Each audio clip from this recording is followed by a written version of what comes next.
ഇന്നലത്തെ ആ ഒരു സിവിക് സെൻസിന്റെ കാര്യം പറഞ്ഞപ്പോഴാണ് ഓർത്തത്. ഒരു പോയിന്റ് പറയാൻ വിട്ടുപോയി. ജിൻഡോ സോറി പറഞ്ഞു കേട്ടോ ലാലേട്ടനോട്. ഇനി ഇതുപോലൊരു കാര്യം ആവർത്തിക്കില്ല എന്ന് പറഞ്ഞു. അൻസിബയുടെ മുഖത്തും ഒരു കുറ്റബോധം കാണാനിടയായി ഇന്നത്തെ എപ്പിസോഡിൽ.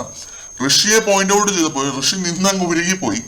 ഇവർക്കൊക്കെ കൺമുമ്പിൽ ആരാണ് നിൽക്കുന്നത് എന്നും ആ മനുഷ്യന്റെ ഓരോ മിനിറ്റിനും എത്ര വിലപ്പെട്ടതാണ് എന്നും അറിയാം. പുള്ളി ഓരോ കാര്യങ്ങൾ പറയുന്നത് ഇവരുടെ നല്ലതിന് വേണ്ടിയാണെന്നുള്ള ബോധവും വകതിരും ഒക്കെ ഈ പറഞ്ഞ ജിൻഡോയ്ക്കും ഋഷിക്കും അൻസിബയ്ക്കും ഒക്കെ ഉണ്ട്. പക്ഷെ ജാസ്മിനോ ലാലേട്ടന് മുന്നിൽ വെച്ചിട്ട് അൻസിബയോട് തർക്കിക്കുവാണ്, ന്യായീകരിക്കുവാണ്. ചെയ്തത് തെറ്റായിപ്പോയി എന്നൊരൊറ്റ വാക്ക് എന്റെ 2 തുണി അവിടെ ഇരിപ്പുള്ളൂ, നിങ്ങളുടെയാണ് ഭൂരിഭാഗവും എന്നാണ് ജാസ്മിൻ പറയുന്നത്.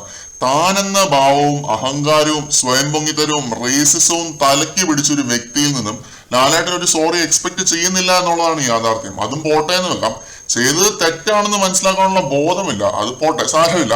പക്ഷെ അതിന് ലാലേട്ടനെ നോക്കി ഒരു കലിപ്പ് എക്സ്പ്രഷൻ ഇട്ട് നിൽക്കുവാണ് അവിടെ.